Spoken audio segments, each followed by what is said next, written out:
Alors dans l'exercice suivant, on va considérer différents graphes. Et pour ces différents graphes, on va chercher sur quel intervalle la fonction admet une concavité O et sur quel intervalle la fonction admet une concavité basse. Et on va par la suite chercher les différents points d'inflexion sur ce graphe-là. Donc une chose à noter, c'est que la concavité haute, en fait, c'est une forme qui est similaire à une cloche. Donc lorsque la fonction admet une forme qui est similaire à une cloche, alors on dira qu'il y a une concavité haute. Et lorsque la fonction admet une forme qui est similaire à une cloche renversée dans ce sens-là, comme ça, on dira qu'il y a une concavité basse. Maintenant, pour ce qui en est des points d'inflexion, un point d'inflexion, c'est lorsqu'on a une concavité haute suivie d'une concavité basse, ou une concavité basse suivie d'une concavité haute. Donc il faut que l'allure de la courbe soit changeante pour qu'on puisse voir un point d'inflexion. Donc si on considère déjà notre premier graphe ici, on voit que ici on a la forme de cloche renversée sur l'intervalle AAB. Donc ici on aura une concavité basse.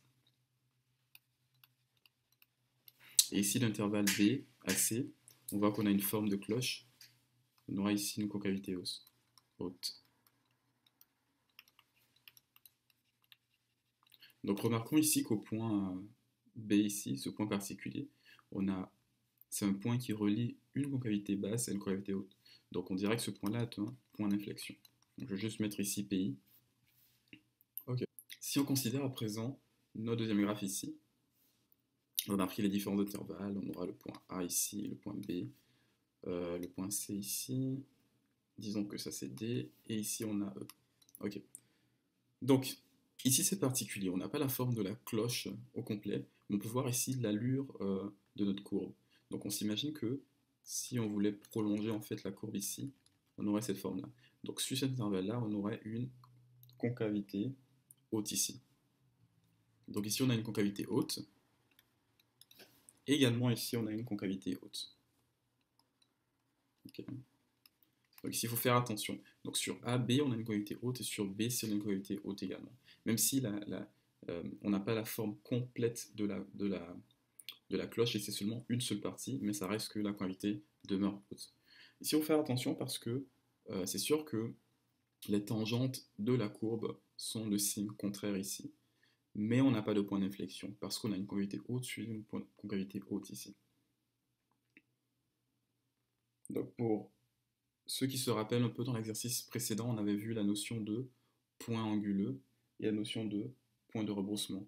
Donc ici, on pourrait faire également une analyse de points anguleux et de points de rebroussement pour ce graphe-là bien particulier.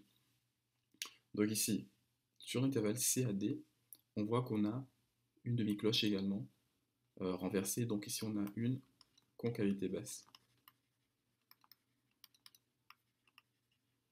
Et ici, en ce point, on voit que on a également une haute allure, la concavité haute. Donc, on a une succession de concavités basses, puis hautes ici. On peut dire que ce point-là est un point d'inflexion.